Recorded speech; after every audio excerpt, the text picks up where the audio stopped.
بسم الله الرحمن الرحيم. السلام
الحمد لله رب العالمين والصلاة والسلام على رسولنا الكريم وعلى آله وصحبه أجمعين أما بعد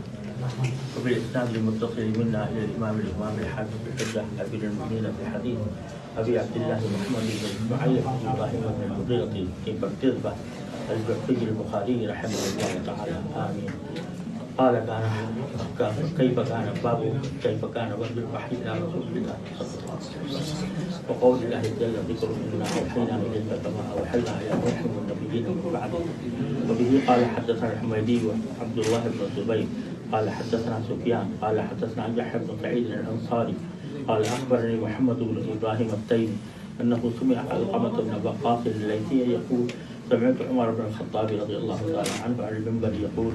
سمعت رسول الله صلى الله عليه وسلم يقول إنما الأعمال بالنيات وإنما لكل امرئ ما نوى ومن كانت هجرته